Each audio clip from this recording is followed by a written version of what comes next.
One verifiable or irreversible denuclearization. Yeah. Is that a concession on the part of the United States? No, not at all, because if you look at it, I mean, it said we are going to, let's see here. He'll get his facts straight. It will be gone. I don't think you can be any more plain than what we're asking. Issues related to the establishment of the new U.S.-DPKR relations, the building. We talk about the guarantees, and we talk about unwavering commitment to the complete denuclearization of the Korean Peninsula. This is the document that we just signed. Did you discuss with Chairman Kim methods to verify, either with the United States or international organizations, that very process? And yes, we did. Yes, we did. And we'll be verifying. Yeah, we'll be verifying. It'll be verified. How will that be achieved, Mr. President? Well, it's going to be achieved by having a lot of people there. And as we develop a certain trust, and we think we have done that, Secretary Pompeo has been really doing a fantastic job, his staff, everybody. As we do that, we're going to have a lot of people there, and we're going to be working with them on a lot of other things. But this is complete denuclearization of North Korea, and it will be verified. Will those people be Americans or international? Combinations of both. Agency. Combinations of both, and we have talked about it. So, Victor Cha, it's clear that hasn't been discussed or worked out at all, the verification part of this, and that word verify, in fact, does not appear in this joint declaration anywhere. Working toward complete denuclearization of the Korean Peninsula is a worthy goal, but how reasonable is that from the North Korean point of view? Is he going to do that? Is Kim Jong-il going to do that? And if so, how would we verify it? I mean, well, the first thing you would do, Willie, in verifying, you'd want a complete and full declaration of all nuclear weapons, weapons precursors, facilities, and expertise that then could be verified, identified, and located and verified by the International Atomic Energy Agency. These sorts of specifics are completely missing from this document. You know, you kind of wonder, like, did we really need a summit to get this document? There's nothing on CVID. There's nothing on time frame. I had heard a lot about trying to get some sort of time frame, and particularly the year 2020, into a document of this nature, given the president's time in office. And clearly, they were not able to get any of those things. So there's a lot of specifics that are missing in this, given the very high expectations, given the fact that we pulled out of the Iran deal and we said we want something better than the Iran deal. That was a 110-page document. This is, you know, doesn't really measure up. Big picture on this, as someone who's worked on North Korea as you have, what was your view of it? Even just seeing the two men walk out and the North Korean and United States flags next to each other, was this a good thing, bad thing from the United States point of view? Sure. I mean, I think it was clearly a historic thing. No sitting president has done this before. I mean, we need to talk to the North Korean leader if we really want to try to solve this problem, because he's the only one who makes decisions. You know, diplomacy is always about the relative, right? Relatively speaking, if we weren't doing this, we would probably be near an armed conflict. That's certainly where we were headed in December of 2017. So in that sense, yes, this is a good first start in terms of diplomacy, but there's still a very long way to go.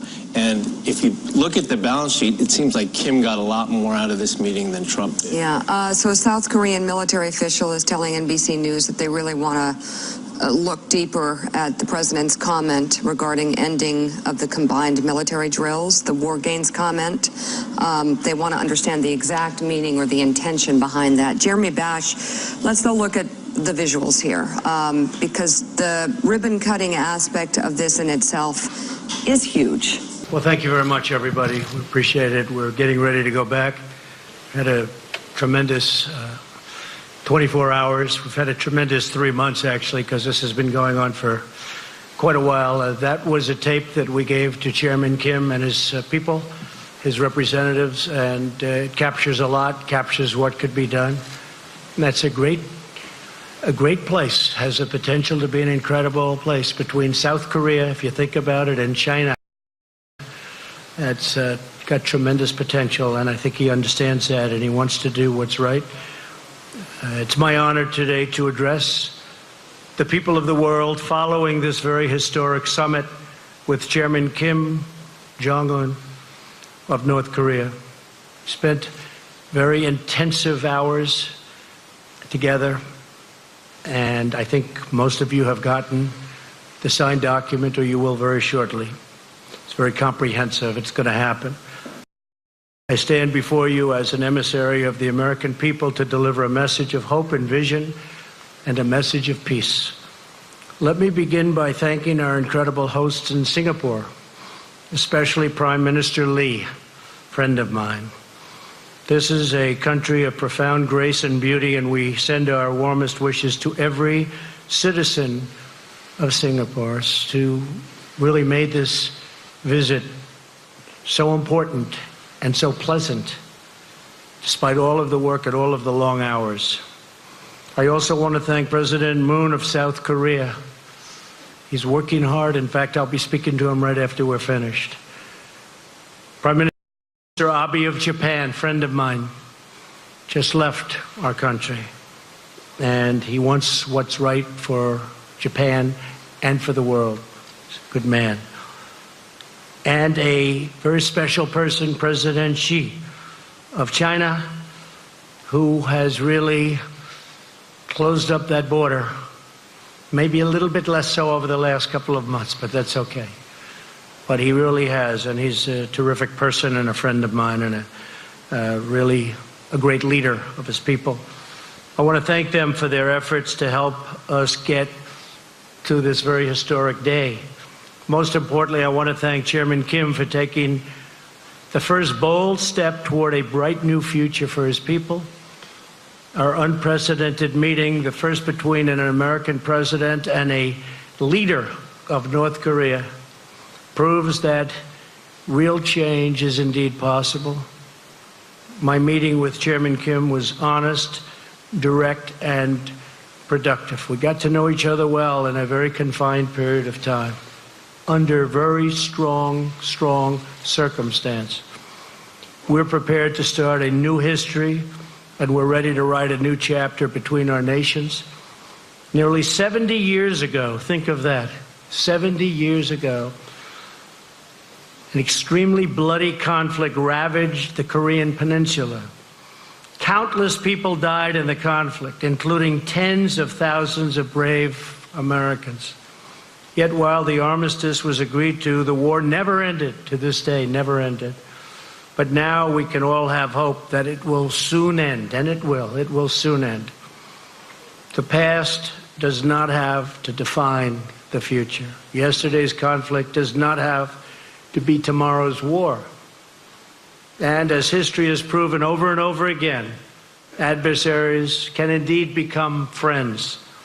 We can honor the sacrifice of our forefathers by replacing the horrors of battle with the blessings of peace.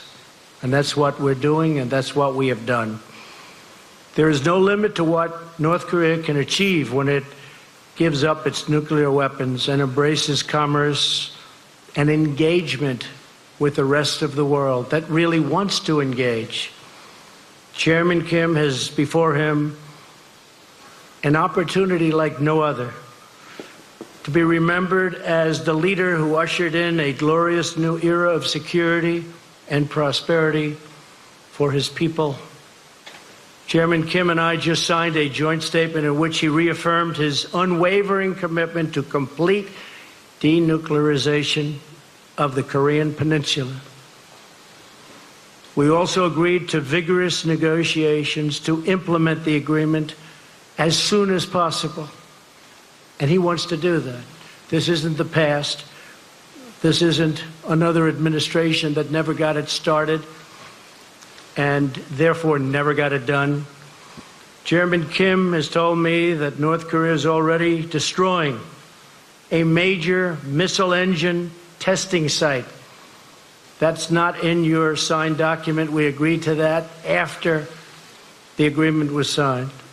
That's a big thing. For the missiles that they were testing, the site is going to be destroyed very soon. Today is the beginning of an arduous process. Our eyes are wide open, but peace is always worth the effort, especially in this case. This should have been done years ago.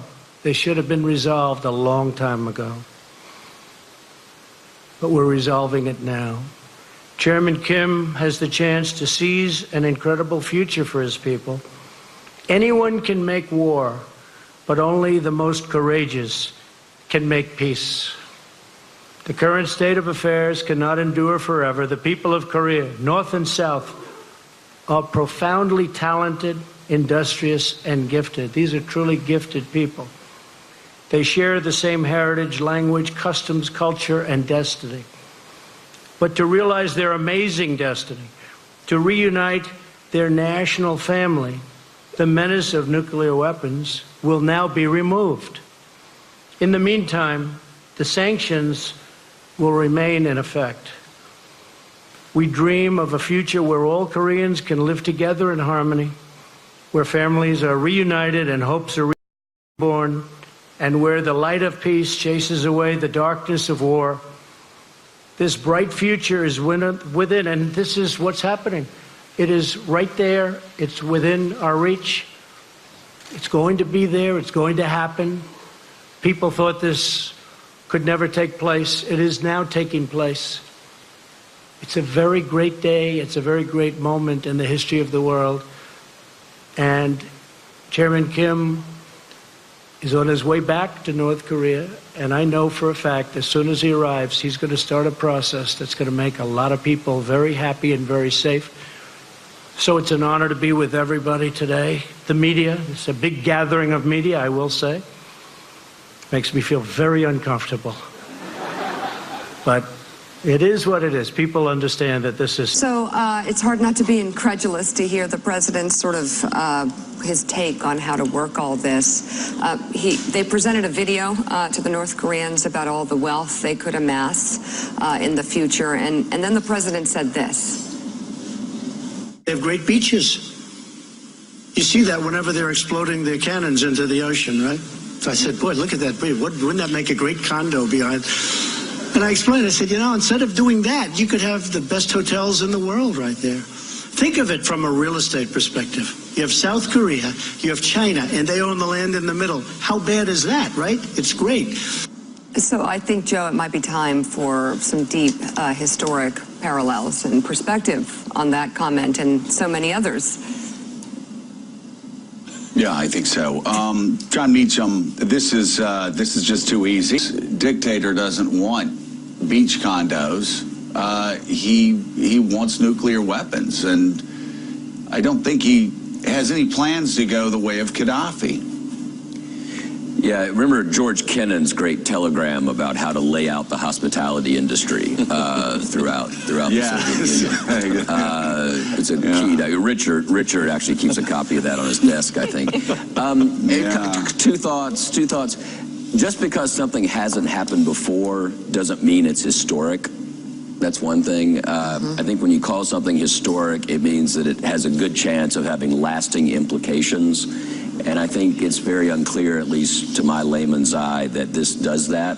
I think Richard's exactly right. If I were China right now, I'd be thinking, hey, I just had a pretty good week because these two other figures are making my life easier. The other question, and this is a direct historical point, is negotiating with nation states that have some accountability within their body politic is a different thing from negotiating with dictators. And I think if we didn't learn anything else from the 1930s, I think we learned that happy symmetry, empty words, potentially empty words, and lots of flags and lots of ceremony don't necessarily lead to the consequences that we hope for. And so I think a dose of healthy skepticism here is important. This is the kind of thing that would ordinarily cap a long process, not begin one.